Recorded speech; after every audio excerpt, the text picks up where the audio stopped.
Welcome back, ladies and gentlemen, to WCS Challenger North America. We are moving into the semifinals. America. So our first semifinals, as mentioned before, is going to be a good old Zerg versus Terran.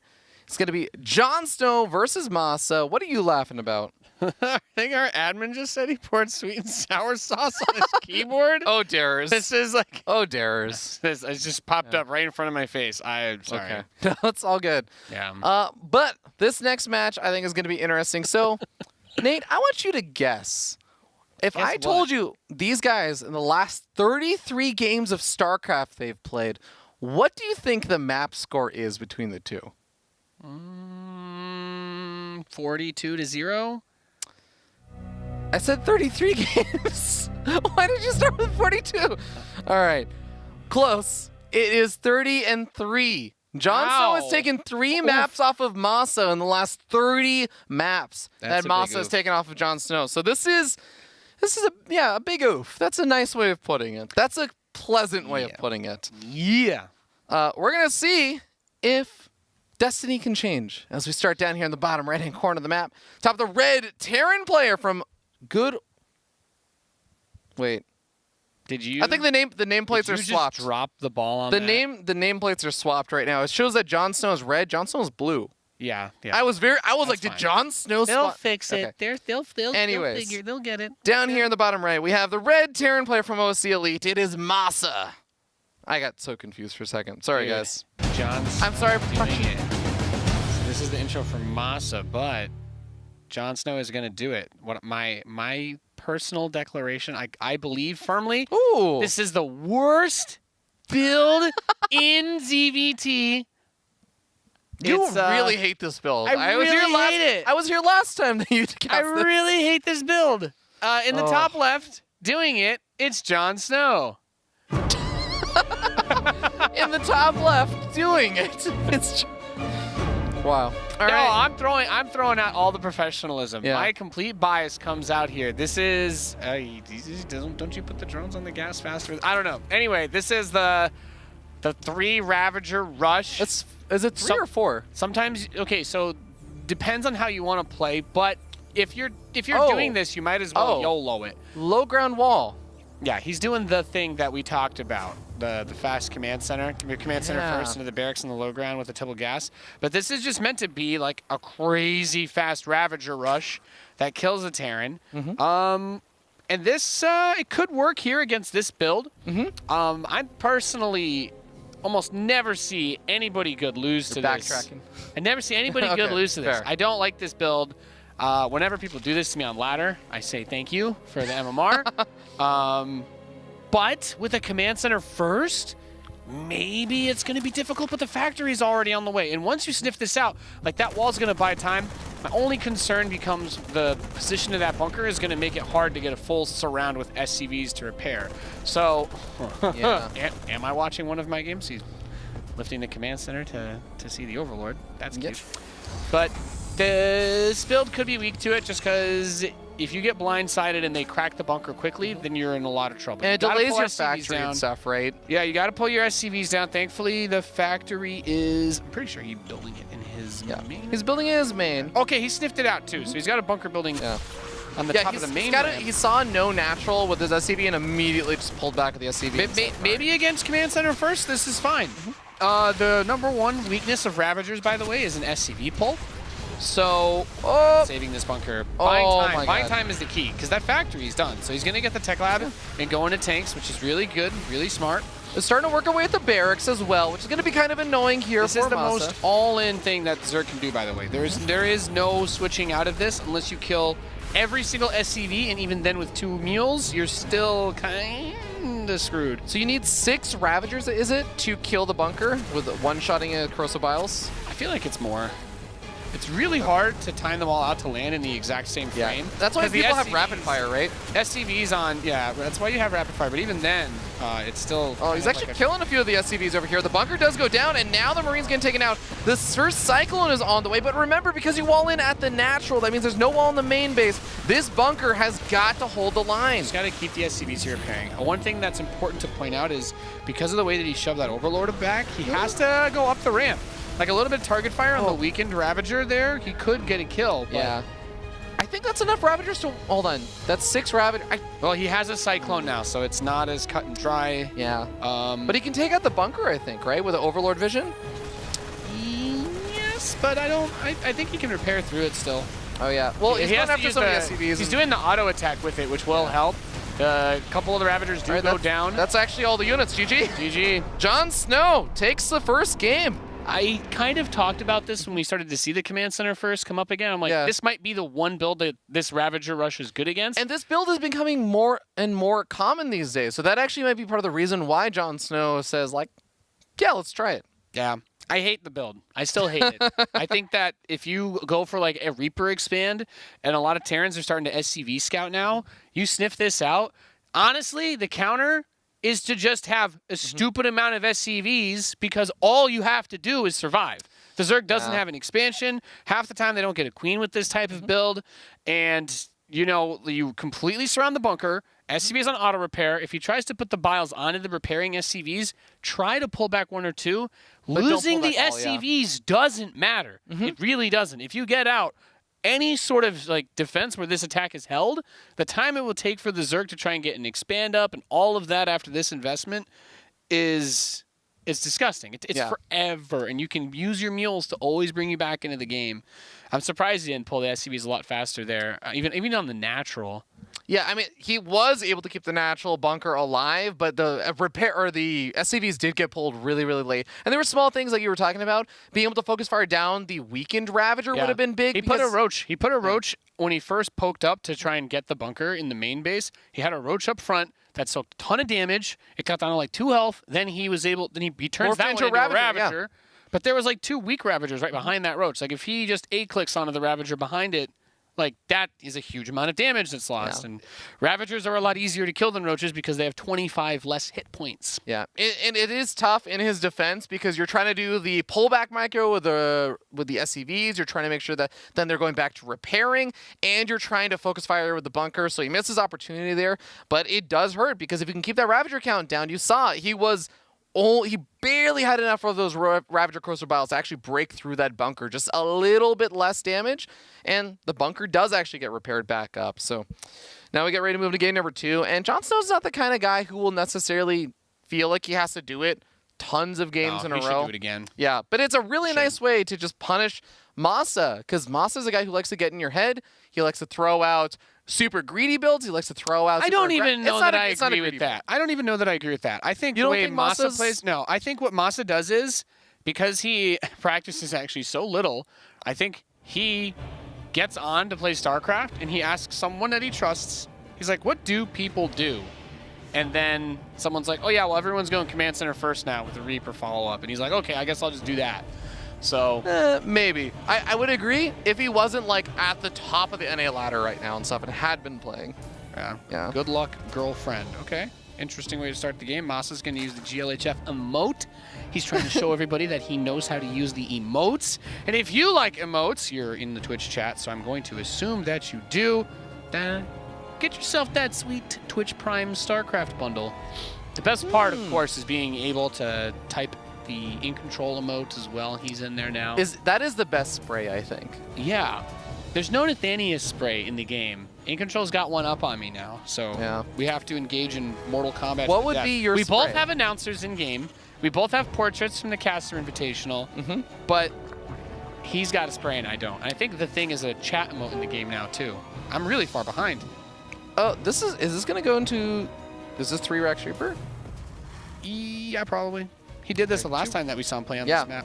He gets the 3rd Rax. It feels late, but... Yeah. I've actually really enjoyed that there are like a few... Now, there's not a ton, but a few Terrans out there that are trying to bring back the 2 or 3 Rax Reaper. We see him do this on King's Cove, but I'm looking for a 3rd bear. I'm not seeing it, so maybe this is like a... Oh, there it is. Yeah. Just comes down later. I was gonna ask. I was like, is he gonna go full on, or are we gonna get like the mild spice, or are we gonna get like level 7 or 8? You know what I mean? Wait, what did JonSnow see? Nothing. Wait, is he just doing? He's doing a different version of the same build. Yeah, he's actually just about to try and all-in MaSa without having scouted him. And funny enough, he's actually going to have the sickest fast roach timing to deal with the Reapers. This is going to be like, oh my god. So this is, so H the Husky here, guys. Remember, we got the 7 Roach Rush coming up in 2011, the #1 build. If you want to try and kill your opponent, you take a fake expand. I don't know how to fake that much hype, I'm sorry. Yeah, no, it's just a big roach attack. Okay, if you're MaSa, you are doing this kind of 3x Reaper play, and then you see that late natural, you move further in, and you maybe see the roach foreign. What do you do with your Reapers? Do you just try and buy time and keep Weirdly enough Reapers can actually defend against this type of build. Because if you think back to the days of the beginning of Legacy of the Void, Roach was not actually a very good way to stop the mass Reaper madness. And these days it's not as hard, right? Because the grenade does less damage and the grenade cooldown is longer. But the Reapers out on the map can actually delay a push from a Zerg doing this pretty significantly. Yeah. So maybe it's possible. He did cancel that He's up Ling 7 speed. workers also. It's possible that his strategy here is to just try and get up to enough Ravagers that he can one-shot a Reaper and then push across.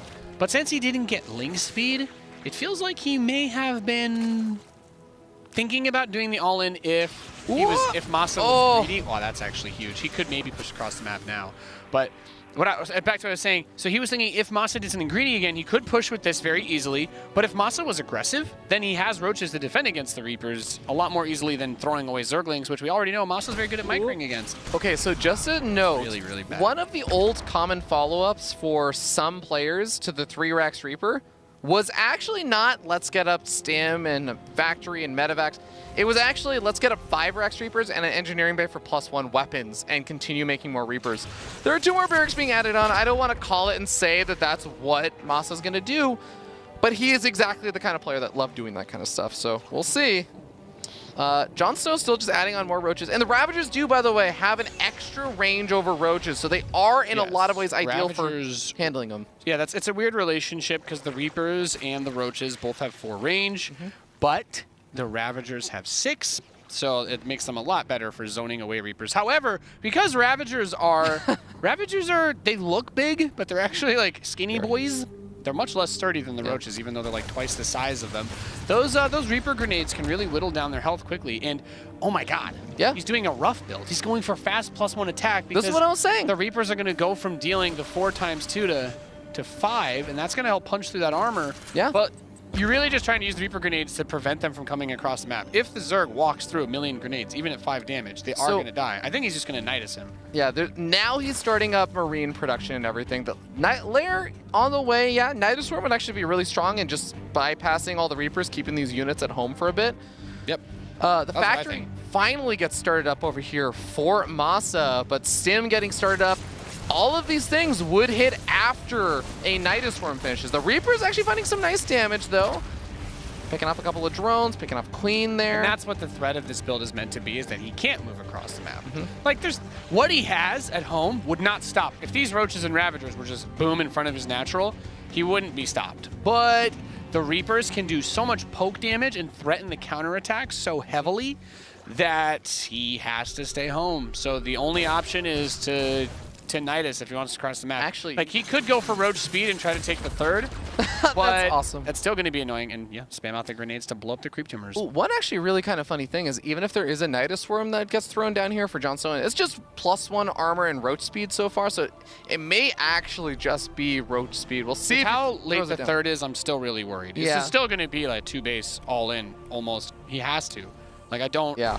The way that the builds shape up are so odd, too, because there's all these Reapers on the map and +1 attack's about to finish, and they're going to be really hard to deal with then. But there's no 3rd command center either. JonSnow has also seen the tech lab and the fact that there is not more Reapers coming his way. He doesn't have to worry about that. It's just these Reapers on the map, and it's a normal transition coming out behind this. So JonSnow should know, yeah, there's a 3rd base being thrown down. He can go into a more normal-looking game. It's not just Reaper memes the whole time. It could be, though. You know, there are actually some really weird variations where after you add up +1 weapons, you actually add on Medivacs for the Reapers, and then, surprisingly, +1 weapon Reapers take, like, weird fights versus Roaches. Yeah. Well, I don't hate it. I don't hate it at all. JonSnow is playing this like ridiculously conservatively, which is not a bad way against MaSa. Especially since we all, we can see that it's going to be a big attack coming up from MaSa. He's not planning on playing a really crazy economic game. Like the +1 attack was really fast, but he's still getting both upgrades because he got it so fast by the time his bio is even ready and get that. But look how fast the Queen dies. Like these Reapers are not to be trifled with. +1 Carapace finishing is going to nullify that for him, but it will still make killing things like any buildings or creep tumors easier for the Reapers. Okay, here's the move out finally from JonSnow. At the same time, the Medevacs make their way across the map. No, JonSnow is pulling back. It seems like he's a little bit concerned about not knowing where the Reapers are. The Reapers move forward and scan and kill a creep tumor. Gonna force JonSnow up to the north side, and it seems like JonSnow, yeah, he's just gonna stay at home with this army. He's not really adding on a ton of drones, but he's getting up to 57. It's like an okay number. Maybe just waiting for some more of those upgrades. By a couple Reapers. Oh, the double drop has been spotted by an Overlord. He has a few units over here, but not that many. Yeah, these Marines could get a bit of work done. The Roaches and Ravagers are going to come up. Throws a couple biles trying to land on the Medevacs, and that is actually going to force him to load up, so he's gone. There's a lot of Roaches and a lot of Ravagers here for JonSnow. Okay. Medevac does get pretty low on hit points, so the Queens are going to threaten them. Reapers come back in and say, well, you don't have a whole lot of units over here. The Roaches do finally make their way forward, but 5 workers go down. Only about 2, maybe 3 Reapers go down. At this point, the Reapers are just there to kind of be annoying. They don't need to survive anymore. Yeah, they're just trying to pull the attention away, right? So that these Medevacs can keep doing work with the Marine drop. Wow, he is actually going to pick off a few of the Roaches, but loses a Medevac, unfortunately. Yeah, 1-1 upgrades finish up for both of these players. JonSnow on his way to 2-2 in advance, though, and I don't believe we have an armory down either yet, so JonSnow's going to have a really solid lead on upgrades soon, but he has to keep his units alive to actually take advantage of that upgrade. A lot of Marauders in the mix here. Yeah, doing a really good job. JonSnow he has done a really, really good job of cranking out a silly number of units. Siege Tank is going to come up over here, but that should be a pretty easy smite from JonSnow to clean it up. And reminder, no third command center. These Reapers come back to again. That's annoying. 2 Liberators show up. Not enough Corrosive Biles to take out the Liberator, so it only goes down to half hit points. The Queen making its way back onto creep. 6 workers picked off. Oh my god, these Reapers have actually done so much damage for how late in the game it is. There's only 1 Reaper left alive, and it's going to get some nice scouting information. But MaSa has accumulated a couple of those Liberators, and he's making his way across the map with the Siege Tanks. No, actually deciding to pull back after he goes for a massive load up along the north side. Yeah, he's going to siege both of those Liberators and then just drop underneath them and use it as cover because the Roaches have such short range that they cannot really attack the bio without being in range of those Libs, so...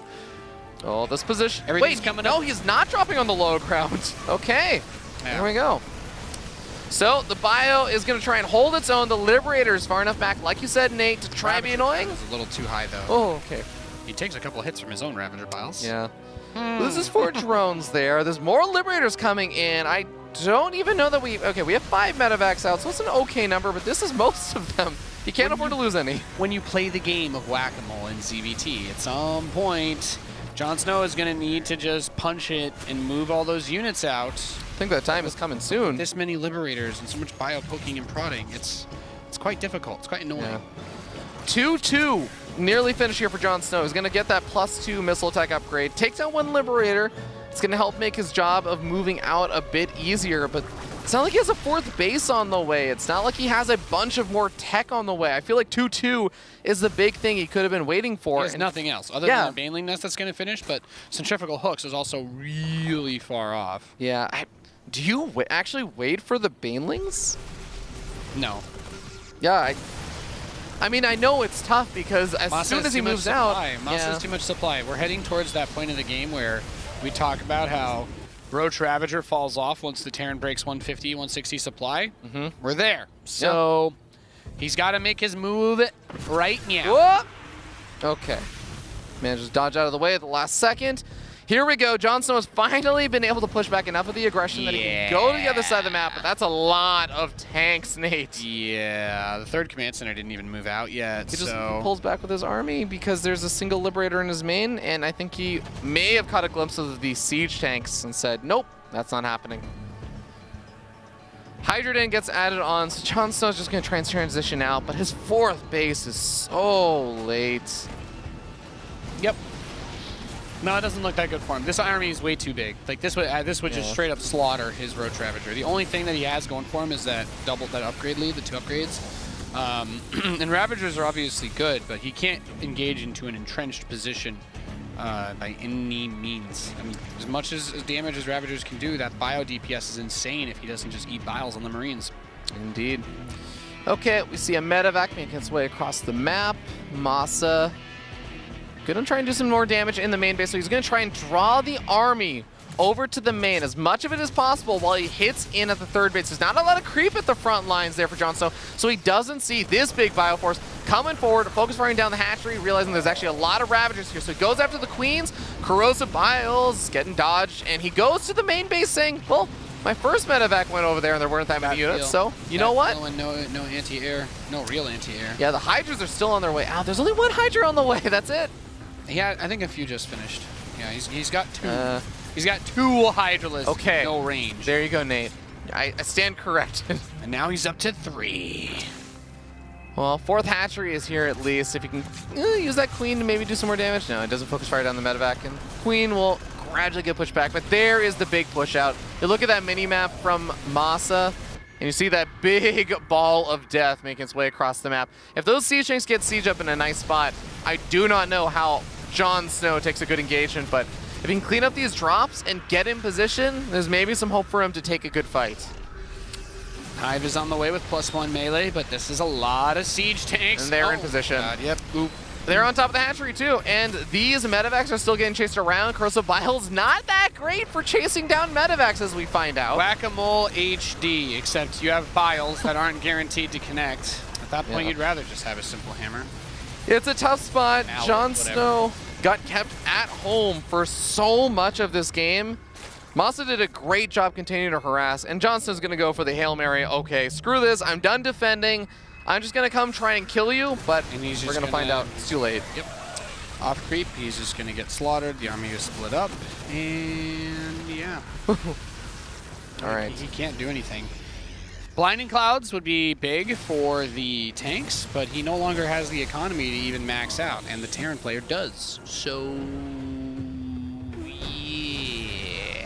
yeah. And this army's just really, really well-rounded. He's got plenty of medevacs, plenty of siege tanks. His upgrades are phenomenal. He even has +1 for those tanks. 3/3 is coming in for the bio. It just looks good. Yeah. Like this Zerg army would just be absolutely rolled in a straight-on engagement. He managed to get up to Hive and, like you said, get those Vipers coming out. He's also trying to add an Ultra's Cavern. He doesn't have time for this, Nate. He is on 3 bases right now. He can't afford it. Yeah. You can't afford the Ultraless Cavern. I mean, I really have to say, MaSa did a great job, because this is one of those games that you look at and you're like, okay, yeah, JonSnow never kind of misses timing to use the Roaches and Ravagers, but you also look at it and you say, the Reapers were being so annoying for such a long time. Then the drops started and JonSnow had to deal with the drops, and the Liberators started coming in. MaSa did such a good job of keeping JonSnow at home. It wasn't that JonSnow didn't want to move out, he couldn't move out this whole time. Nope. So a couple Blinding Clouds do go down in the tanks, but there's just way too much bio supporting this. GG, MaSa takes this second game. Easy peasy, the way that those build orders interacted with each other. I mean, 3 Rax Reaper, he had the most important part of it is clearing out the creep, actually, so that the Zerg can't really push you away that easily. And then with the really fast +1 follow-up, it was more about staying even at that point because the Carapace upgrade was pretty quick for JonSnow.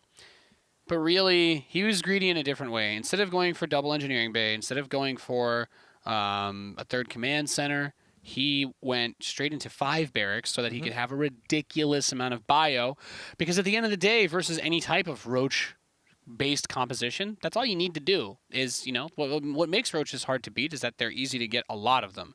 So he focused his build follow-up onto production rather than upgrades, rather than tech. And he said, okay, well, you've got 100 supply of Roaches, I've got 100 supply of bio. Let's do-si-do. Yeah, and wasn't too worried about any kind of big counterattack because he was keeping his opponent at home the whole time. Yep. So really, really well done. I do have to say that MaSa, like when you go for the 3X Reaper, and of course this is like a natural thing, you're spending a lot of gas on the Reapers, you don't I mean, you bank minerals pretty quickly. You're still making SCVs actually pretty often. You get your command center in a reasonable-ish time. when you go for the build that JonSnow was going for with Roaches and Ravagers, you saw he was sitting on 16 workers for such a long time. He was getting up like 7, 8 Roaches and a bunch of Ravagers and stuff, still sitting on 16 workers. His third base getting extremely delayed. You were saying the interaction of those builds. I would say JonSnow got really hampered by the fact that he couldn't move out. And he probably just, not even necessarily just through the stuff MaSa was doing, the builds, the way that they work out, I think JonSnow's just behind from that, and right? This is why I think he wanted to be aggressive with the Roaches, but this is why Roaches were not a good response to the Reapers, because that's what happened back in the day. The way to deal with that Mass Reaper type of opening was to get a stupid number of Zerglings and risk most of them for just getting the Reapers. You get one good surround on the Reapers where you can kill all of them, and then that's it. You move past that phase, and it would cost you a lot. You didn't need a small number of lings. It would be a lot. And we've seen MaSa in WCS even deal with large numbers of lings with his Reapers because his micro is really good. I wouldn't be surprised to see him do the same build again on this map. When you are a player that's known for proxying, the 3-Rax Reaper era was a pretty nice era for MaSa. He was pretty good at the Reaper control. How many times do we see Euthermal do that too? Euthermal and Kelazor are like the poster children of the 3-Rax Reaper. MaSa's a bit further down, but he was still also pretty good at it as well. Okay, so this game, we're going to see Supply Depot and Barracks inside of his main base. MaSa's not doing anything super cheeky. He doesn't have any SCVs out on the map and stuff. But that is not actually a given for JonSnow. This is something JonSnow's going to have to worry about the entire series because MaSa is the guy who loves doing proxies. He loves putting Barracks on the other side of the map and going for the Marine Rush. He loves going for 3x Reaper. He loves doing all kinds of shenanigans and just throwing you off your game. That's literally what MaSa lives for. But this game, he's just going to do a quick factory follow-up, Reaper Expand. He went gas after Depot before Barracks, so he'll have around 100-ish gas. So his factory is going to be very, very quick to follow up this command center. And SCV is going to go towards the front. So he's going to SCV scout. I like it. I like it a lot. And yeah, we're going to see the command center boot up. There's the Reaper. He won't have a Marine behind this, but it wasn't one of those weird pool first builds that's meant to delay the command center. So he's not going to be punished or have to deal with that. Yeah. Interested to see how MaSa's going to play this one out, just because I know he has shown some really good battle mech in the past. He's actually shown some just old school style mech that's kind of made a comeback lately with just Hellion and tanks and no Cyclones really added in. Right. He's also shown, I mean, some really other nice bio play. Like, we kind of saw a little bit, technically the last game was a little bit of bio, but I don't know if we're going to really say that was like a normal game by any means. No, but it was. I mean, it was Marine tank. Yeah, he did it out of a 14 or 20 or so Reaper openings. So there's that. But I know MaSa has been doing a lot of really, really strong mech builds. I would love to see him throw one of those out versus I want to JonSnow. see him battle cruiser rush. That's what I want.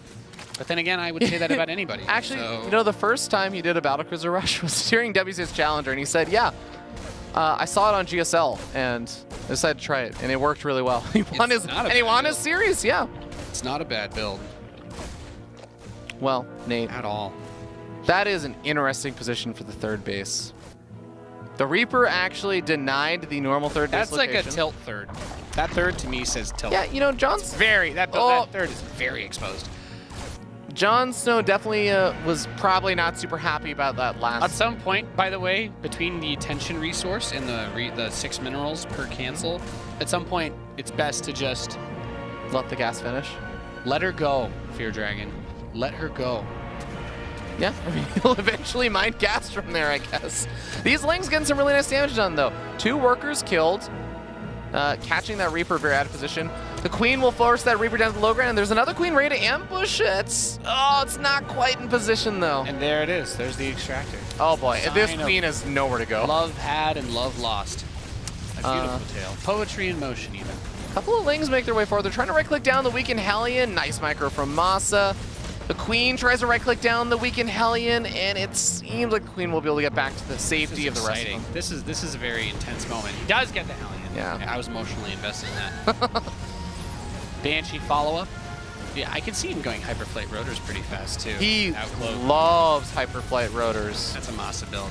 Look at that. Getting the queens. 1 queen, 2 queen. Yeah, there's a transfuse use. Yeah, okay, gets the transfuse. Did not want to lose a 2nd queen there. That would be catastrophic. But you know what else becomes an issue when you're dealing with losses of queens and having to use transfuses, Fear Dargan? Dealing with multiple banshees. That, but also creep tumors. Yes. Getting the creep in front of this very forward exposed base is paramount to his success. Oh, yeah. And I mean, the creep also, this is like such, think of how weird of a base this is also, because now you have to move through that weird little choke point that's created by the destructible rocks, say your queen's down to the low ground. Banshees can dart between this base and the main base so quickly compared to the queens. This is certainly going to be a kind of tough defense here for JonSnow if he's not super on point about those banshees. Yeah, no, this isn't going to be easy at all. He needs to get a few creep tumors down, but he has to burn all the energy on transfuse. And when the Banshee shows up with the support of those Hellions, he cannot really dive on the Hellions with Zerglings or Queens because there's no creep spread. So there's another grenade. The Queens are getting chunked really hard. MaSa is waiting very patiently for his cloak upgrade to finish. And this is it. This is the moment. So now the Banshee's going to show up. And 1, 2, there you go. Cloak is ready. Boom, boom. I don't believe, okay, there is a Spore Crawler here, so. But like right now you put this, yeah, I love it. I think that Banshee's on hold position. And that is a $1 million play right there. Just gonna keep chipping away at these queens, and look, another queen gonna go down here. And guess what? There should be another Banshee making its way across the map as well. A couple of Lings and Banelings coming in, and the Banshee gets some opportunities. It could go after those Banelings and snipe those off. The one creep tumor did finish. Are there only 2 queens left now? So it seems. This an Overseer, but there's another 3rd queen coming forward. Yeah, I mean, there's other queens coming. They're coming from the other bases now, but yeah, the ones that were here got thinned out. Yeah. But you can see, like, the creep dictates where those queens can go to push the Hellions back, and just that one tumor has a huge impact on just giving him a little bit more space to work with. Yeah, 2 more queens on the way, but I think the Banshees went to the bottom left-hand side, just below the natural, ready to move into the natural to get some more damage done. I love it. He's going to get over there. Hyperflight Rotors to follow up, so he is going to be committing to the Banshees. Okay, so why would you send the Banshee with 10 health? Anyway, yeah. Sad. People don't repair their units enough in StarCraft. Banshees are so flimsy. It's such a long way to go home. I like Banshees, okay? When I see them die, I'm just like, I don't know. Yeah. Do you know how much it costs to repair a unit, Fear Dragon? 1/4 the cost of the unit? Yes. So you could build a new Banshee for 150 minerals and 100 gas, or you could repair a Banshee from 10% of its health all the way back up for like 23 gas and what, maybe 30 or 40 minerals? Are you asking me to take 20% of something? No, I'm not asking for exact numbers. I'm just, you know. 38.7. Well, my point, what I'm trying to get across is that unless the Banshee is literally at 1 health, it's not even 25% of the cost. It's less. No, it's an awesome trade usually. And even just moving back in over here to these 2 Banshees, pairing together, they one-shot the workers, so another Spore Crawler is actually getting forced out over here. This is really nice, but that Spore Crawler's not done yet, so 2 more drones go down. Good pickoff. Spire on the way. Good scan. He's going to be able to see it finishing, which is extremely important. And my favorite part about Hyperflight Rotors is that you don't necessarily outrun the mutas, you outrun the Overseers, though. So with Cloak, as long as MaSa has some energy on those Banshees, he can always run away and escape from the wrath of those mutas. So a bunch of missile turrets are starting up in preparation for Mutalisks. Mutalisks aren't coming, by the way. So because he got scanned, he's like, all right, well, I don't need to commit straight into that. Mech has a lot of really good ways of dealing with it. Widow Mines even too. Yeah, the Cyclones are not bad against Mutalisks. They're really not because of the range. And if you have any missile turrets for them to fall back to, you should never really have problems there. Especially if you get the good old Cyclone upgrade. I think he should build like a handful of mutas or corruptors just to get rid of these Banshees, but that is there's so much that you can do with them. Like going out like there, boom, queen down, couple drones, then you pull out Hyperflight Rotors. Did he? He's got it, right? Yeah. Those Banshees are moving pretty fast, man. Those are some quick boys. Speedy boys. Killing off some more workers. The Queens, I think, are looking to try to intercept them. The Hydra's actually moving to intercept the 3rd base. That's pretty nice, but nice control from MaSa. Gets out of there alive. Yeah. My favorite thing to do in these weird spots is it's always the focus is on the bases and like the queens, but find those lings and banelings, just kill banelings and banshees. It feels really satisfying. Oh yeah, it's a big gas investment and everything.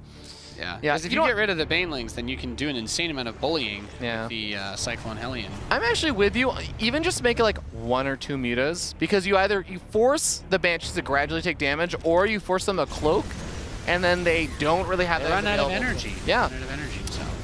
Okay, well the Hellions can start cleaning up some of this creep, and Drilling Claws, +1 weapons, +1, actually +1 armor already finished up here for MaSa, so he is looking to finally get aggressive and seize a bit of map control. Got to get rid of the creep. There's still a couple tumors on the right side there, so that is JonSnow's saving grace, is that he can have that area for the banelings and lings to try and jump onto those cyclones and those hellions.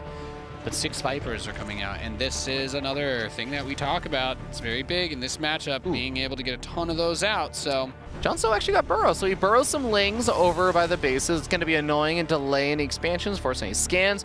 It also just gives him information of when the 4th base actually, or sorry, the 5th base gets established. So we're going to see the Hellions make their way forward again, but they're all on creep right now. So JonSnow's going to try and get the wraparound on some of these units. Not quite able to get close enough. Some of the banelings do get some okay connections, but the Vipers are not here. Overlord's on a little bit of a missed rally.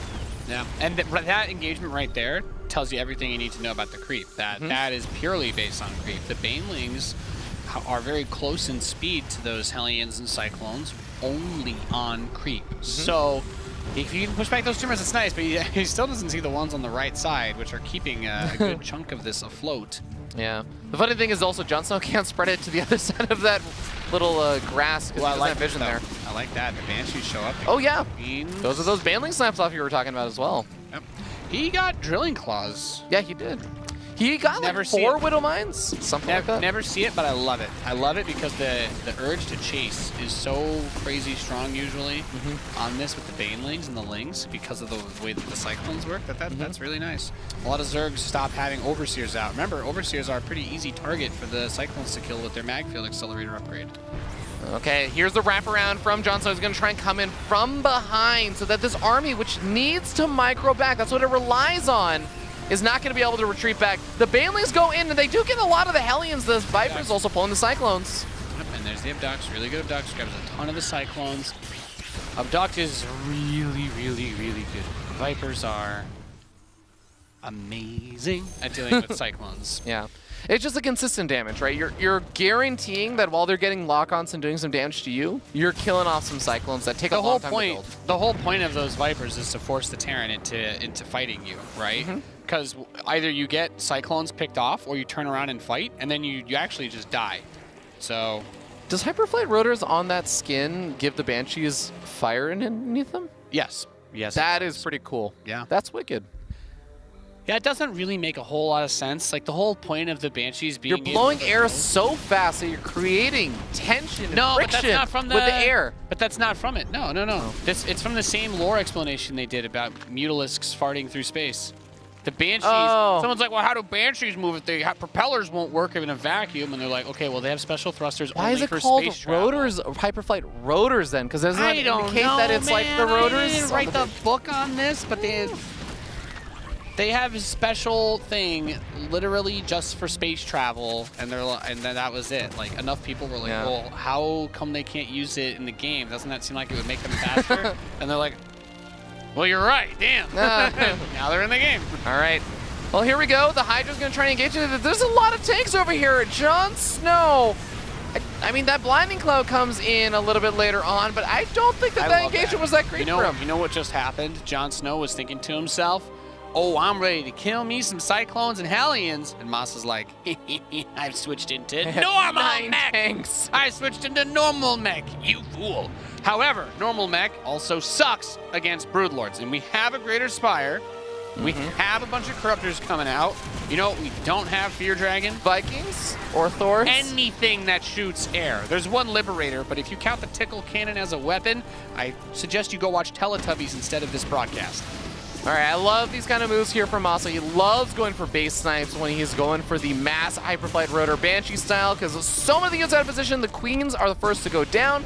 The Corruptors have been revealed, so now this actually does buy MaSa at least a 45 extra seconds to try and start up some sort of anti-Broodlord defense coming up. Yeah, well, what he needs now is Thors. He's still building 3 tanks at a time, and he's building Vikings. I got bad news for you. There's 9 Vipers. The Vikings are literally going to be completely useless and will all instantly die when a fight starts. Yeah. Bold prediction. No, I'm sorry. Vikings are probably like the lowest, one of the lowest value investments you can make in StarCraft 2. They are so bad. And I'm not saying that it's a balance thing. Thors are just the right choice. You should be getting Thors against this, but he's gonna try this. He has the tech labs on this factories because he's been making tanks, so he definitely has the capabilities of making. Yeah, Thors. he has resources for it, but I guess he just doesn't have supply now. Yeah, he could make like 4 or 5 Thors at a time. I guess the Vipers just pulling the Thors is also a little bit of a concern because I don't even think it's that bad though, because the thing is they're thick enough. Well, that hurts. He's trading out some of the tanks here. Yeah, he's trying to send them top right like to get bases, but he's building more Vikings, and that's he's only got like 4. Nate likes half of this. The problem is there's so many Broodlords that you need a lot of Vikings, and the more Vikings you have, the better the Vipers are at killing them. Okay, So- those parasitic bombs on the Liberators kind of hurts. I believe the Liberators survived this, but that is going to be some very, very weakened Liberators. Killing 2 Corruptors is nice. How many Corruptors are there? There's 6 on the way. There's only 1 out right now, so those 6 Corruptors are kind of needed. Yeah. And the Vipers are going to go get their energy. The parasitic bombs on the Liberators are not as effective. That's definitely one Yeah. to be. Now he's building Thors. Okay, so this is what I want to see. Thors are really, really, really, really good. With the +3 vehicle weapons that he already has, the Thors in their single target mode not only have more range than the Broodlords and the Vipers. This tank is funny to watch. But the Thors also kill the Broodlords in 4 hits because of those level 3 upgrades. They're really, really, really a great solution for the Broodlord army. One of the 4 Banshee hit squad that's been alive for such a long time in this game finally does go down. These 2 tanks trading out versus just a couple of Queens and Hydras. The Banshees plus the Siege Tank kill that base and all the static defense that was going up over there. Apparently the Liberators and the Vikings are going to find the Broodlords undefended. The Corruptor's not here. Yeah, that's a huge 2 mistake. Broodlords down. So there's like parasitic bombs, but I'd like to see. Oh my God, MaSa, you're not splitting up your Vikings. It does take time for parasitic bomb to do its thing. Yeah, that's Vikings for you. But well, to be fair, when you don't split up your Vikings at all, that of course that will happen. Yeah. he got parasitic bomb on like 3 of them too. Yeah. Oh, Hydra. There's nothing you can say. There's nothing you can say to make me like Vikings outside of TVT Fear Dragon. What if or I gave one it a new skin? Oh my God, 15 hit points. That's 1 hit from the Banshee. We'll give the Banshees a Freedom America skin. How about that? That's what I want. I already asked Blizzard to put a Battlecruiser skin in the game or a Liberator skin with a flag on it. What if we gave I'll the voice Vikings, it. I'll voice it. Let's go. What if we gave the Vikings a mini Battlecruiser skin, and you could voice that? Would you make Vikings then? God. I'm trying to find your breaking points. No. No, I wouldn't. No. Still no? Vikings All right. are only fun in TVT. That is truly lost. And that's because your opponent is also only limited to Vikings. Well, look at how many Corruptors JonSnow has made. I mean, the Viking count is pretty high here. The more you get, the more vulnerable they are. You got to be careful. Well, what's kind of nice is that he has forced out so many Corruptors from his opponents. So now when he actually adds on more of those Thors, they might actually find more use. He's done a really good job, though, of finding other ways to use these units, like bringing the tanks out over, and he's slowly traded them out in a way that the Broodlords have never actually been able to attack. Baneling Nests. He's kept him on the defense. Wow. A lot. Hellion's also going to find some nice damage. Parasitic Bombs come down. The Vikings just end up landing, and the Corruptors can't really do a whole lot about that. Yeah, so that's one way to get away from it. Thankfully, because it was out in the open, there's no Hydras or Broodlords to shoot at those Vikings. But they're all down to somewhere in the realm of like 100 hit points now, I think. 75. Most of them are at like 75 or 80. They got a little HP nerf right So you do want to bring those back to repair, and this is a mistake a lot of Terran players make, because if you get back into this engagement with those Vikings, they are even so much more fragile than they originally are. There's the Viper pulls and the abducts on those Thors. Remember, there were only 3 Thors on the map. That's the 2nd Thor now. And that's part of the problem, is you can land to get away from the parasitic bomb, but then your Vikings are not doing anything. They're not serving the purpose of why you built them. So now he's going to run back. They're all very, very low on health. Yeah, Viking count is not that high anymore. He's trying to rebuild. Cyclones? There's only 1 Thor. 78 SCVs, I think, is a mistake as well. His army could and should have been a lot bigger. JonSnow can build more army than MaSa can, and that should never be the case in TVZ.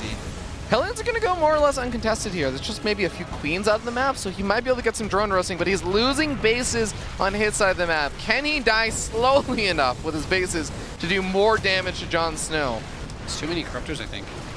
Yeah, he just lands again, but now the Broodlings are actually starting to do some damage to the Vikings. He's pulling back. This is an orbital. These are 2 orbitals, not a planetary.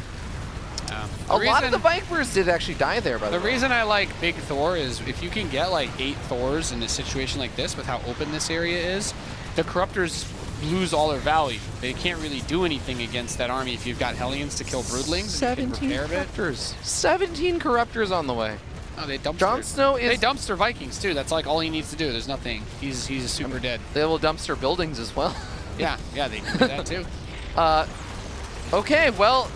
JonSnow is just not going to replace it. He's making 4 more. He's building Cyclones and Vikings, the 2 lowest hit point units that you can try to build against an army that's going to do a burst damage of 800-ish per volley. It feels like he's almost just trying to base trade this at this point. And that's not gonna work. So. Oh, the Cyclones all get surrounded now by the Broodlings, so a lot of them are just going to go down as they try and snipe off 1 Broodlord, and none of them actually get it. The Vikings have to get out of there. Corruptors are too thick, man. He's got them. He's got plenty of coverage on those Broodlords. Vikings do not build that fast. Vikings are crazy expensive, and they die really fast. So he's going to get a couple shots here because the Corruptors are AWOL, but there's still so many Broodlords that it doesn't matter. There's 29 Corruptors. Corruptors That's move. actually nuts. With how fast Corruptors move, Vikings can't really kite them that well either. He has to use the Cyclones as an anchor point, and these Widow Mines are about to detonate on Broodlings, so he can't actually get under the Broodlords like he wanted. 1 Widow Mine gets a kill. There you go. See? Maybe Widow Mine's the answer after all, Nate. You know, that was a thing, though. Yeah. You remember back in the day, you used to be able to turn off the Widow Mine's ability to fire? Oh, yeah. You wouldn't reveal that they were there? Yeah. And like all the cool things, it was used once in a tournament. A guy killed like 10 Broodlords, and they immediately nerfed it. I think that the thing that I felt the saddest about was when they removed the ability to disable the auto casting for stasis wards. I loved that. Yeah, Yeah. I didn't agree with that, but I can see how for some people you could use it as a griefing technique. So. It definitely was frustrating to face off against. But okay, Vikings are actually killing a surprising number of Broodlords, but the problem is MaSa is literally losing all of his production right here. Today is the day of fantasy GG timings. That's how I fantasize about this GG timing? That's how I no. That's how I view so many of our matches we've had today. His players are just like, you're playing the game from 6 feet under, and you're just like, well, no, maybe I'll break out Uma Thurman style, but you're not. This isn't Kill Bill. I'm sorry. That was a good movie. Very good. Yeah. I didn't see it. So we get ready to move into game number 3. JonSnow's not going to be up 2-1. I realize that this not only annoys Jeff, but it annoys you too sometimes. It's fine. It's an old movie. Okay. Well, almost got the win on there. So JonSnow, with some really, really good late game, was able to use the Broodlords and the Corruptors, and like you said, the Vikings really just didn't end up working out very well. No, I'm very firmly in the position that it would be so much better to have put those factories to work when he first saw that was what was happening. Like, I really like how he put the tanks to the northeast. He sent the tanks to the west side. Hellions, Transformation Service, Harass, all great. Replace all that supply with Thors. And here's the thing. If your opponent abducts 10 or whatever Thors into that army, what was the army? It was a bunch of Broodlords.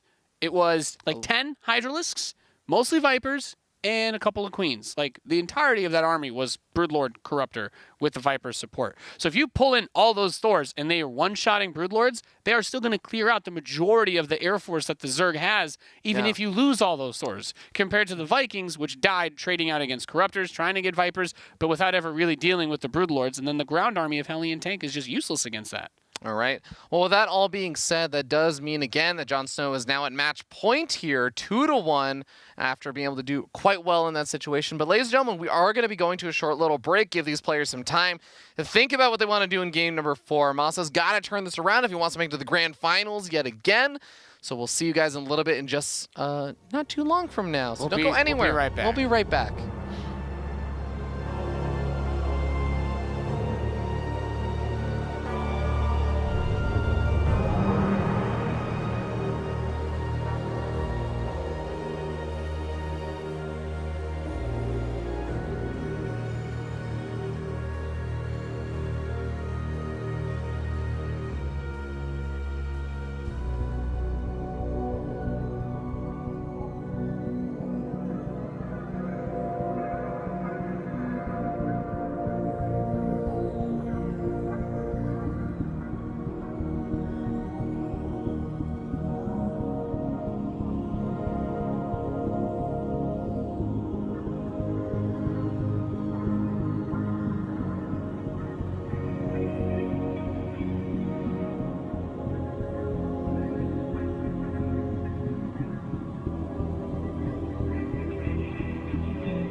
Welcome back, ladies and gentlemen, to WCS Challenger, the Did you NA miss us? playoffs. Yeah. Hell, what would you do? What were you doing during the break? What kind of question is that? We were talking Where'd about you go? golden retrievers.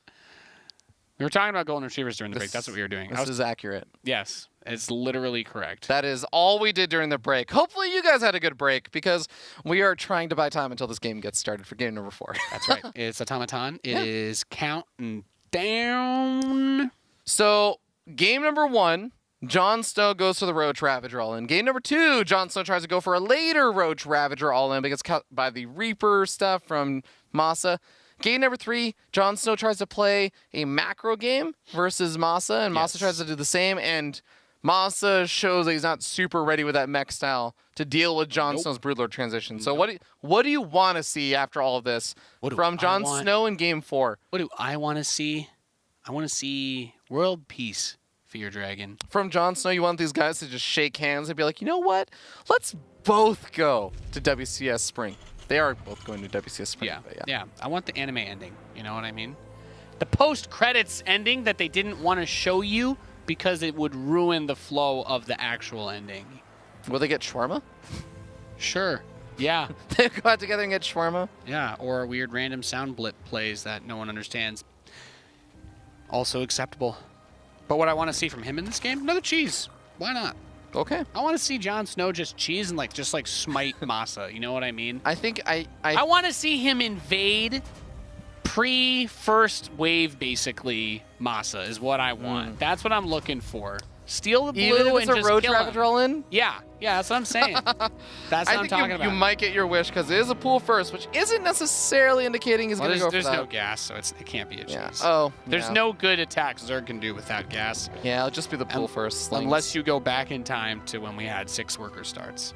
SCV scout here from MaSa because, I mean, JonSnow's been going for a lot of road traffic roll-ins, so this is going to be a wise decision, and he's going to catch wind of the spawning pool.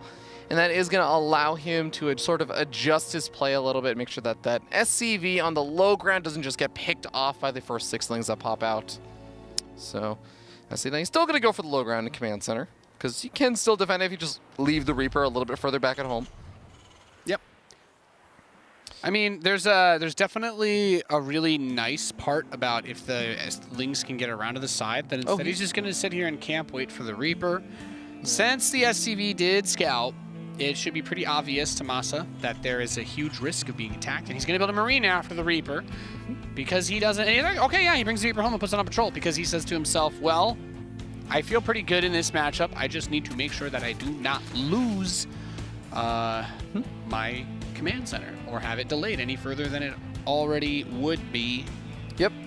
He even dives back in just a bit later with the SCV and sees, oh, I actually see a bunch of your Lings still over at home. There's only 4 of them. I can handle that with a Reaper. Yeah. But there are actually 2 Lings that segmented off and are going to the other side of the map. I think those are too late. The Marine is out. So the one Marine, that's just the 2 Lings on the top side. Can he delay the command center at all, though? He might be able to get there in time to delay it. Maybe just a little bit. Oh, there's 3 Lings, actually. Yeah, he's going to kill the SCV. Trifling indeed. So the Reaper at least gets some scouting information. That's a great pickoff for JonSnow. I didn't think he was going to be able to get anything done. I thought the Marine would at least shove the Lings back, but he didn't even bring it down. Now the SCV comes up again with the Marine, but he's going to bring a couple. These Lings, they are not scared. Oh, yeah, they're going to come inside. He's like, you know what? I will scout you with these Lings. That's another SCV? This is nuts. Let's go! And here we go. These Lings are all jacked up. I mean, they're all going to finally get picked off over here as the Reaper returns, but he sees everything. He sees the starport. He sees the tech lab being built on that barracks next to the starport. I love it. And finally, that command center is going to finish. I feel like so late. Those 3 Zerglings, like, that's the whole plot. It was basically like full-on brave little toaster right there. These Lings were like, it's like, we're just Zerglings, sir. We're meant to be expendable. He's like, not to me. And then he kills him anyway, but he got so much value. Delay the expansion, get a couple of SCV kills, full scout. There's really not much more you can ask for from those handful of Lings. And now with speed finishing, there's a lot more Zerglings on the way. So if he's thinking what I'm thinking, maybe he's thinking that he can get on top of these first couple Hellions. He can shut down the momentum of the opening that MaSa is going for and possibly put more pressure on the natural since he doesn't, there's no crazy amount going on. I mean, the Hellions already taken actually a lot of damage here, so that does make it more susceptible to even just getting picked off a little bit. Look, yeah, he's running around the side. So he could try to flank. He could try to cut him off from behind or grab the reinforcements. But I think go in. I think if he just runs, go to the natural. Yeah. Go to the natural. Get a couple of the meals and the SCVs. Like, he's already made this a little bit painful for MaSa. So Banshee spots this, so he is going to start pulling back with all the goods, but this is still so late. This is really good, though. He pocketed the 2 Hellions. Now with 2 more finishing. These Lings should actually do nothing, and that's great. That's a really, really good defense by MaSa. The armory on the way. Foresight to consider that the Lings may come around the outside, and have 4 Hellions there rather than the 2 that would rally out, because those probably wouldn't have been able to save the SCVs. So we do see that the follow-up is here from MaSa. He does add on a 3rd CC, but it is going to be that armory to turn into Hellbats. He's going to use all of these Hellions he has been making, try and put some pressure on. There's a Baneling Nest on the way here for JonSnow, and a Lair also finishing up, but he is going to be a ways away from getting up any Banelings for this big Hellbat attack that will pair up with a Banshee soon. Fear Dragon, do you think they'll finally end this like silly mech versus bio debate in the next version of the game and just give us cyborgs? You know what I mean? That's what I'm waiting on. Wasn't a Hellbat basically a cyborg because it's both mech Still and a man bio? in a suit. Iron Man's not a cyborg. I'm sorry, Fear Dragon. That's the easiest way for me to shut that down. We need nebulas in this game. That's what I'm talking about. Wouldn't it? Well, there's a hero named Cyborg, right? In DC? You are in the wrong universe, my friend. The Hellbats are coming up. Banelings are looking for them sweet connections. Good splits so far by MaSa. Wow. And the damage is still done. The Lings with the Queen should be able to clean this up, but he's going to be able to kill a few more Lings than he otherwise normally would have been able to, so that is nice. And all the Banelings are gone, which is always good. Yeah, he lost the Banshee as well. Was this a debate too? This really looked like his mech opening from the previous game, but he's actually going into bio. Stim is coming along. 2 engineering bays are on the way. He's got his racks up. I would like to see him use the armory. I feel like peripheral upgrades are not appreciated enough. But going for vehicle armor right now, I think would be pretty cash. Keep the medevacs alive longer. Maybe open up the door for those tanks to survive, or if he wants to go into Widow Mines. Or even, it feels kind of weird though, because +1 attack from the armory used to be a really big deal in this matchup. Back in my day, siege tanks only did 35 damage, so if a Zergling got any armor upgrades, the tanks wouldn't kill it in 1 shot. That was a long time ago, man. So you needed to have the, yeah, that was back when tanks could fly, but you needed to have +1 attack in order to always one-shot Lings, and now that you don't need it anymore, Terran players have gotten a little lazy on that armory, and we usually see them get the armor Does it upgrade make instead. a difference versus Banelings at all, really? No. Yeah.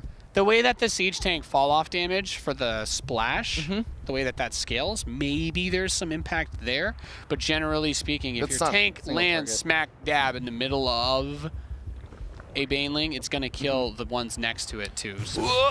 Banshee takes a lot of damage there, going to get forced back. And as we've learned, MaSa does not often repair his Banshees, but he is sending it home. So maybe there's some hope for that one. Maybe there's some hope. I think that's one of the Banshees you just kind of put to watch for run by somewhere on patrol as a spotter. Maybe. Yeah. I mean, we've seen it pick off a lot of of Banelings and stuff, so I find the value. Could bring there. it with a drop. He's got Cloak for it. He just needs to have some support underneath it because Banshees on their own are just, they're very flimsy. They're not sturdy. 2 tanks in this medevac, so he's going to maybe try to use the... He's going to try to set up on the other side of the goal. This is really nice because this isn't a Roach Ravager game. There's nothing that can actually kill these tanks other than running the Lings all the way around. Yeah, that's what he's going to do. So let's see it. Yeah, the Queen's buying some time versus a very small number of these Marines. Some transfuses going out, keeping those Queens alive. Great hit on the Banelings. If he can focus fire this next wave, that would be huge. No, not able to do so. And all the Marines end up going down. The Banshee did join the fray and gets a free couple of pickoffs there. Seems like a couple of SCVs did die. I think, were they pulled with this attack, or was it the Lings on the other side of the map? I think he brought SCVs to repair. Okay, that makes sense. 10 more mutas are going to be on the way, though, and that should be able to push back on any of these medevacs that are here. Here's a rally across the map from MaSa, though, so he is not done. I'm skeptical about this rally right now, though. There's a lot of Lings and Banelings ready for this. Yeah, this is I'm gonna do it, Fear Dragon. This is one of those moments where your tank count keeps getting reset. Maybe it's time to think about, since mutas are coming out, Drilling Claws. Maybe Marine Mine is not that bad. We'll see though. Do you like Widow Mines, Nate? Versus this army? Yeah. I love them. Okay, well, we do have more mutas being added on, so JonSnow is going to get up to a pretty scary number. He hasn't really lost a whole lot and is now going up to 15. Doesn't have that many Banelings out just yet, so he doesn't really want to push any further forward. He's only got 3 Banelings, but 2-2 is on the way now, and it's not too much further behind in terms of the Carapace upgrade from MaSa's 2-2, so see if the mutas can buy a bit of time while he gets up that and the Infestation Pit. And mutas come in on the turret, and the SCVs are swift to get the repair. The bounce damage is going to be able to kill a few of them, or at least hurt them. Yeah, but do go down.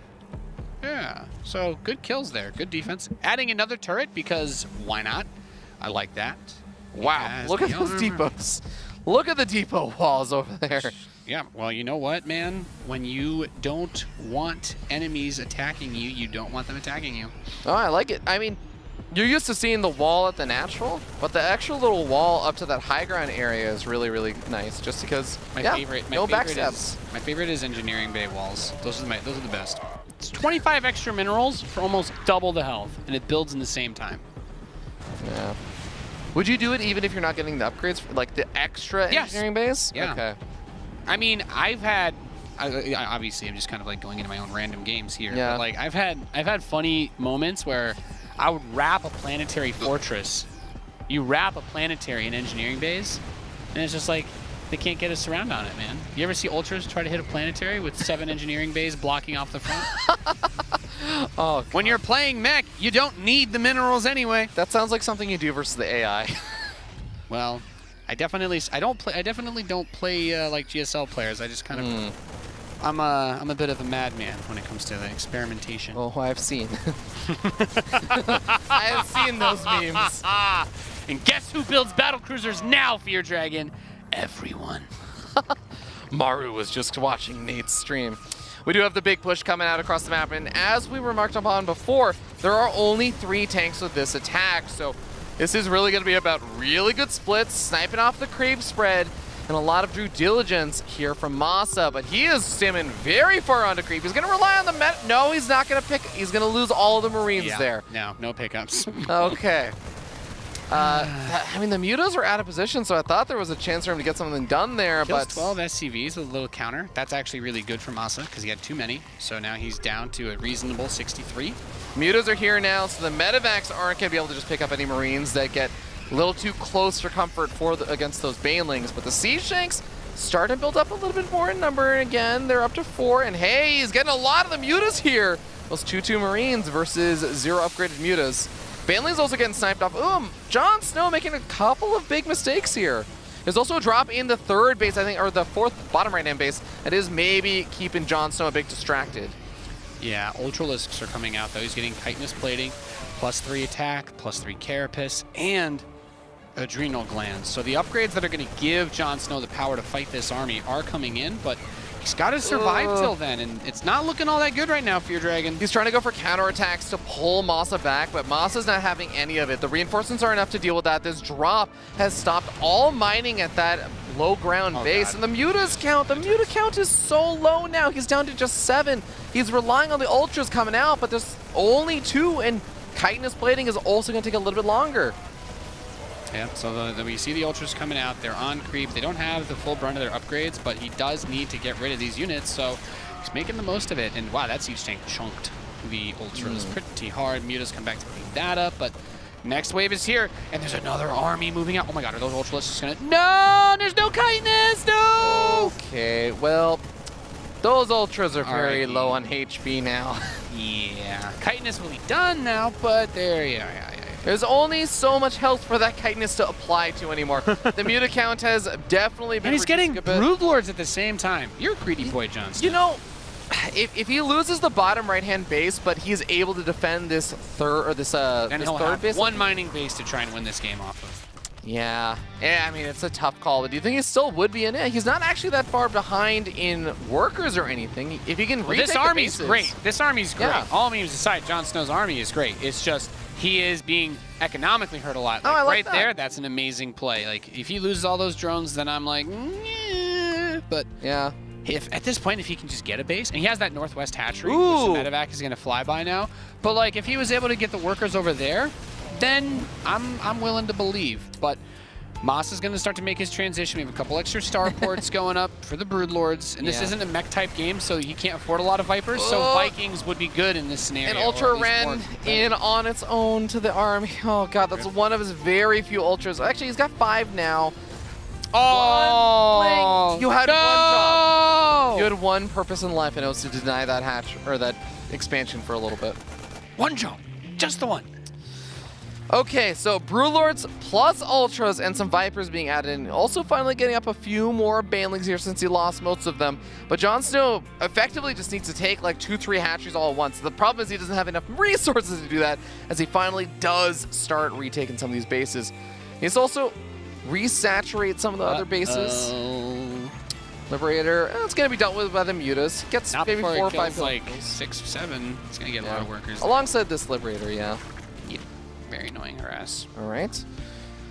But both of these players are maxed out. So if JonSnow, I mean, he's getting up 10 more. Okay, 76 drones is a lot considering how few bases he has. Can he actually make a good engagement? Oh, Fighting off creep. Nope.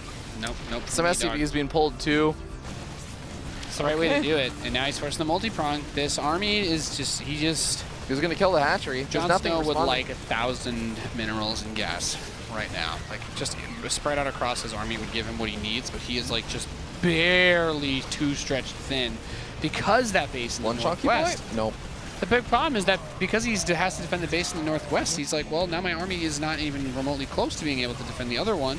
Here's the tanks. Where are the Broodlords? The Broodlords need to be the ace play. There's 8 of them too. I mean, there are a large number of them.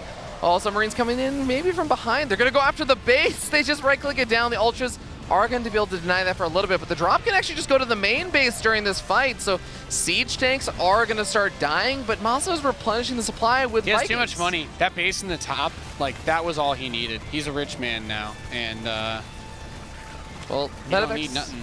Medevacs are dying over here, so the Ultras will be able to clean this up, but he lost a lot of drones during the midst of all of this. With all the Vikings coming on out, I just want to note that the Corruptor count, it's still at 10, but, well, can JonSnow basically win with this push? This is where the army starts to generate the big value, right? Because Vikings are coming out, but there is a Viper that can use Parasitic Bomb, and in this scenario, if the Broodlords are nearby and you try to land the Vikings to dodge Parabomb, then the Broodlords can shoot the Vikings too, so he has to split, and that's a solid split, but that Viking is going to die. And it's a creating time. It's buying time for these Broodlords to continue to whittle down the ground defenses of MaSa. Oh, big stim forward. He's trying to go after the Corruptors. He's going for it, but the Ultralisks are coming in from the underneath to push the Marines back. They're getting done what they need to. Vikings. Broodlords are exposed. Yeah, GG. MaSa ties up the series once again, 2-2, and we're going to an ace match. Just needed a little bit more there. That was tough. MaSa did a really good job of bleeding him out, and losing the southernmost base was really, really hard. Thinking about the way that game ended up, 3 Ultralisks were kind of giving up. The 2 that had most of their health killed, they didn't do anything in the fight afterwards. There was like 10 seconds where JonSnow lost a bunch of his mutas. He lost like 6-7 banelings, and then lost, I think, a few lings that were just rallying on in. And then that was like the first big attack that MaSa was able to start sniping off bases with and everything, and that's where a lot of the damage ended up happening. I think it was like those 10 seconds I go back to, and I'm like, if he holds on to those bases, he doesn't lose some of those drones and everything, I do see like a lot of the other stuff going a lot better for him, right? Yeah, well, just look at this. If he has like those 2 Ultralisks back, or he's just got maybe like 30 more lings to play with, then you can really see something happen. But he was working with a piecemeal army composition, and all MaSa needed to do was weather these Ultralisks, and then just shove all the Marines under the Broodlords, because there just weren't that many. Like, I think by the time he got over there, the Vikings got like maybe 1 or 2, so it was trying to kill him with 6 Broodlords. 10 racks are going to be able to punch through it. And JonSnow was under a little bit of a timer there, so you saw him basically saying, okay, I need to just send these Corruptors in and the Broodlords in to get the damage done. And when the Vikings started coming forward, it's like, okay, send the Corruptors in to deal with the Vikings. The bio steams forward, and he just says, well, I have to send the Ultras in. Once the Ultras are gone, there's nothing there to protect anything, right? Yep. Everything just dies. And it's not like Ultras are bad, but what are you asking the Ultralist to do? You're like, I want 5 Ultras to tank 40 Marines, 2 tanks, and like 10 Marauders. Yeah. No. And that doesn't last very long. No. Well, game number 5 is getting started, and it's going to be on Cyber Forest. So winner is going to move on, and they're going to sit in the grand finals to face off versus either TLO or Neeb. That'll be a very interesting series. Yeah. I mean, I'm sure a lot of people have predictions about that one, but what are your thoughts on that? Well, I like Neeb. I'm going to talk books about it because I have to commentate that match. Oh, yeah, that's true. Oh, yeah, I'm not on for that one. Yeah. Or maybe I'll just do the terrible caster thing and not talk about the game. Oh. All right. Game number 5. We're loaded on up. Players are ready. We'll see if either one of these players decides to cheese it up a little bit, because JonSnow did win one game where MaSa didn't really have a great answer to Broodlords, but the other big game that he won was off with a Roach Ravatrol in. Just going to put it out there. Do it again. Do it. You won't. It's not too late. It's never too late. There is a point where it is too late, Nate. Yeah, there is. Yeah. Okay, going up to 16 workers, sending out the drone to the low he's sending out a drone that has minerals in it. Its hands. Fear Dragon. No. No. Doesn't that just make it a lucky base? You would be a great parent. Thank you.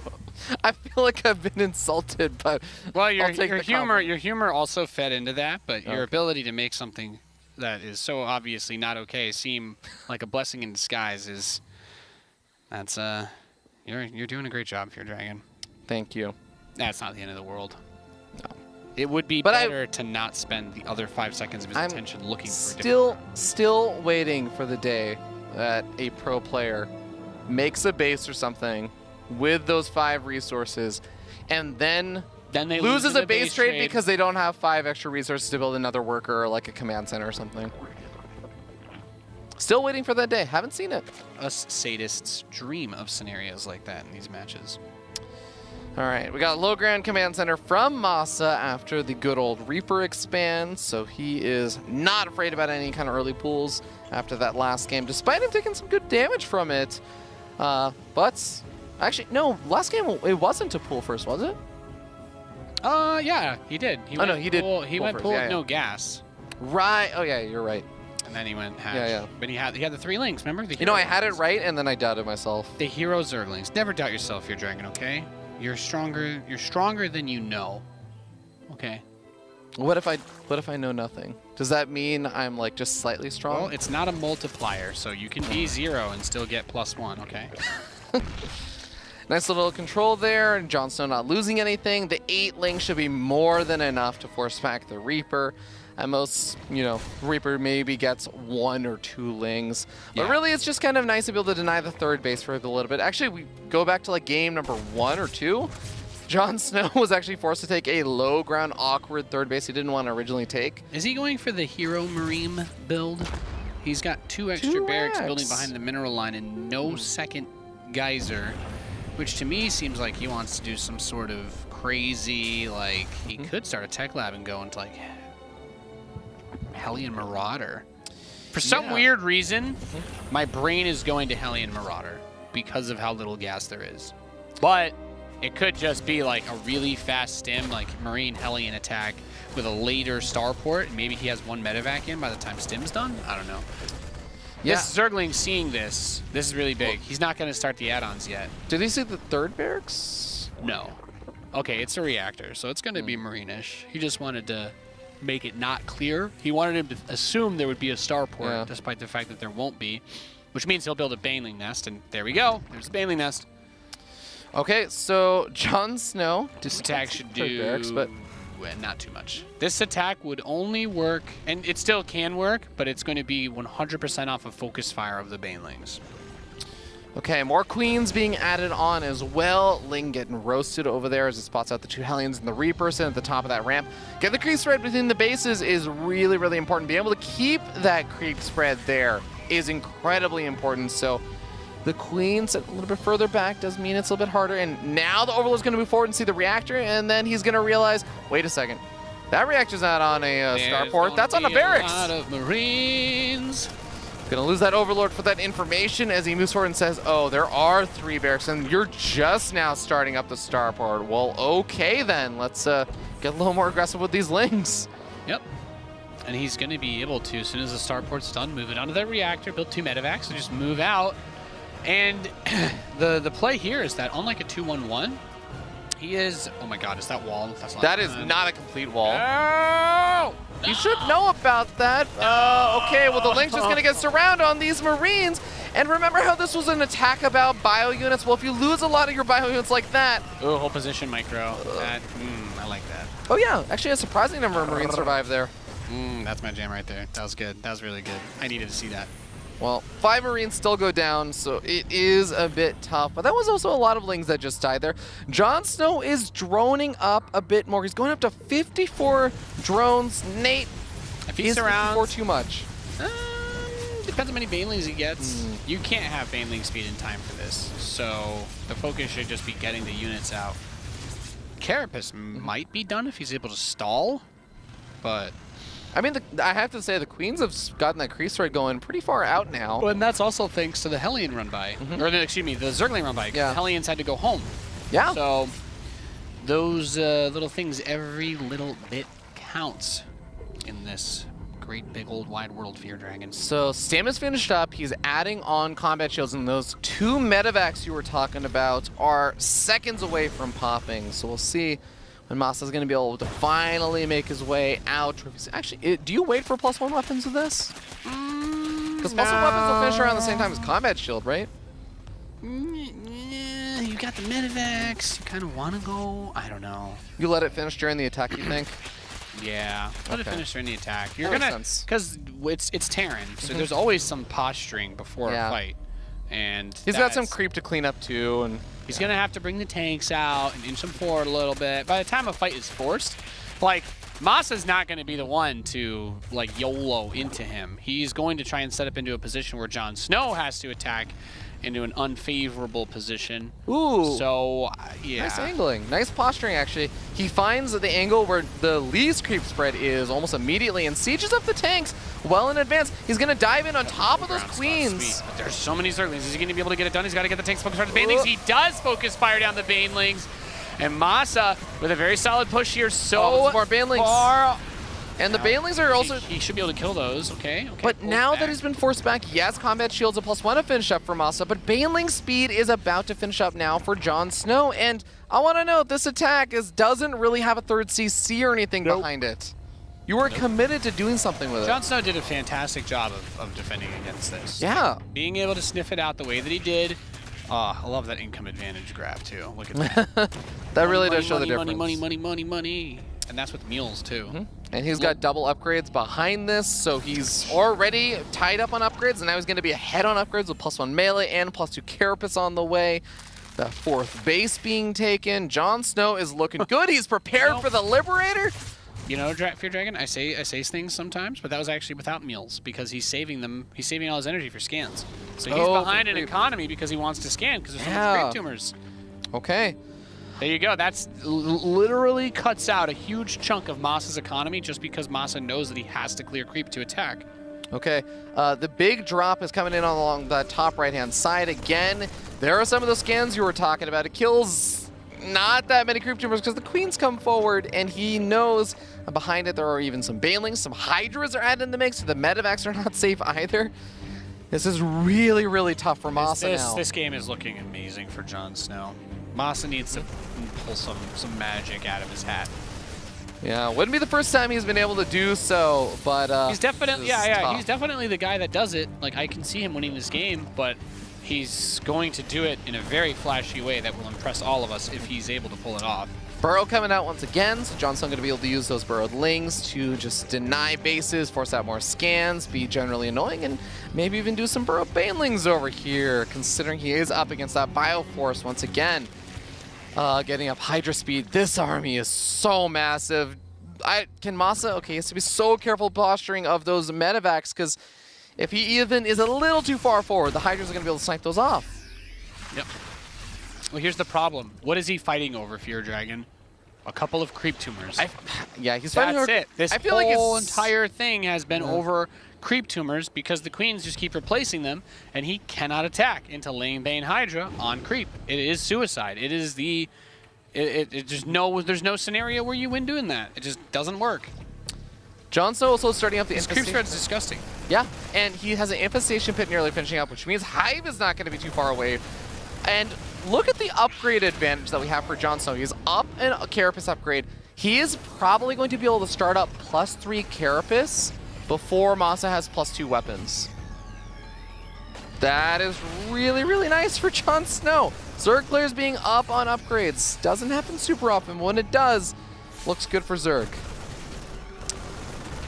Finally getting those creep tumors on the top right-hand side. There's 2-2 getting started up here for MaSa as these Marines get mostly obliterated. Finds a couple of queens. Spire on the way here for JonSnow as well. Just the fast ruler transition? Yeah, it'll work. I mean, do you think there's any like fear about the big attack coming still, or no? Too much creep. I mean, the only way, yeah, don't attack through that tiny choke point, but I would like to see him try to squeeze in a run by. Oh wait, I think he's doing it right now. I think Banelings are going. The Bane train. Oh boy. Dun it, dun, dun, dun it. Okay, there you go. 6. Oh, +2 melee finished a sec. I guess it doesn't. It doesn't matter affect with the not with SCVs. SCVs. No. SCVs have the more health. SCVs are too thick for +2. Literally, their armor is too thick. Yes. Spire's about to finish. Hive's about to finish. We're going to see the Greater Spire. And then Broodlords. 6 Corruptors on the way. You're not attacking into this as long as there's creep. So with that, on that high ground, if he spreads his army out, he will swallow the Marine tank force whole. So he's trying to inch his way forward, but JonSnow's actually played really well this game in terms of his positioning. Yep. Adrenal glands getting started up. Love to see 3-3 since he has some extra resources to get started. And there's +3 melee. Just needs Carapace whenever we can afford it. The Greater Spire also gets started up, so those Corruptors that are already out can be useful for snapping off any Medevacs or Liberators that make their way forward, but actually a few Lings trying to go for a run by. There's enough bio behind it, but that also reveals that the bio is not at the front, so he knows the attack isn't immediately coming. This is so, he really hasn't been able to get any damage done to JonSnow at all. I honestly, he's got a worse job than like the slime cleanup janitor at like Nickelodeon. Straight up. That's all he's been doing is trying to mop this stuff up, and it just keeps coming. He hasn't been able to make a push on a base. He hasn't been able to get some sick drop going or anything. And now Broodlords are going to be coming out soon, and Broodlords love siege tanks. They're like BFFs in the worst way. Ling, Bane, Hydra run by over here, so the Banelings knock down the supply depots, and the Lings can move in. I love it. This is just enough that he's like, okay, well, you've got to pull a little bit more back. And they supply blocked him really bad. MaSa has no money, by the way, so if he wants to do supply depot drops, then he can't scan, and then that delays his push even more. And guess what happens is he keeps getting delayed. Broodlords come out. Now he is starting to push on creep. He's saying, screw it. JonSnow didn't seem to be prepared for this. He really wasn't expecting him to actually YOLO there because of all the units he pulled up, but now the Broodlords are done, and all he has to do is keep these Marines from getting underneath the Broodlords right now, and he should be fine. It looks like so far JonSnow is able to hold, but now the Marines are getting closer and closer to their stim wave, but the Banelings are done. They're coming up through the creep, and just a couple of hits on those Marines to keep the Broodlords alive. Well done, JonSnow. Hydralisks, not going to kill that command center. Okay. Cool. Yeah, I mean, he still has done so much damage. He still has a bunch more of those Lings getting ready to do even more damage on the other side of the map. On the high ground? This high ground, yeah. Just being able to pull back like this is so nice. God. So nice. Marines can't get close. He can't siege the tanks. So he's going to do it anyways, and those Marines are going to go bye-bye now. Yeah, friendly fire. It's not fun. He can focus the hatchery, I guess. He's not going to get it, though. And that is the entire army of MaSa. JonSnow's still up at 188 supply. I didn't expect this. JonSnow's going to be able to beat MaSa and move on to the grand finals of the Challenger. So Nate, do you remember that little stat that I threw out earlier about how, it's like 3 and 3? Yeah, 42-0. Right. Yeah, 42-0. Exactly. Well, JonSnow's going to be able to put another 3 Ws on the board and take his first series in the last 11 or so. GG, JonSnow advancing on to the grand finals. Beautifully played game. That was perfect. Yeah. That game right there, I got nothing really to harp on JonSnow about. Anybody can always play better, but for the circumstances of that particular map, he handled it. Like, that was so solid, so very well done. That looked like he was final form. Final form JonSnow, really well done. The only moment where he was like, oh my god, you're actually going to push on a creep, and then that was a little bit awkward. And this really was the tipping point of the game. Yeah. If he's able to get there 5 seconds earlier, those Banelings are so far from finishing, he gets underneath those Broodlords, they're all dead, and then he actually can win this game. Yeah. But with the Broodlords alive, he can't use the tanks, and then we see right here, those tanks are getting friendly fire, and then the Banes are able to connect and kill half the Marines up top. Can't ask for more than that. That was the one thing that he needed. He got it at the exact second he needed it, and he won because of it. Big congratulations to JonSnow, finally being able to take a victory over MaSa. Now he will move on to the grand finals, as mentioned before, and face off versus the winner of the second semifinals match, either TLO or Neeb, which is going to be that next match. Will be interesting if Neeb is able to win it over TLO. That is another arch nemesis of JonSnow, someone who he has never beaten since Neeb played Terran back in the day. JonSnow has never beaten Neeb, so I know who he's going to be rooting for, but we'll see who can advance out from that second semifinals match. We'll see you guys in a bit.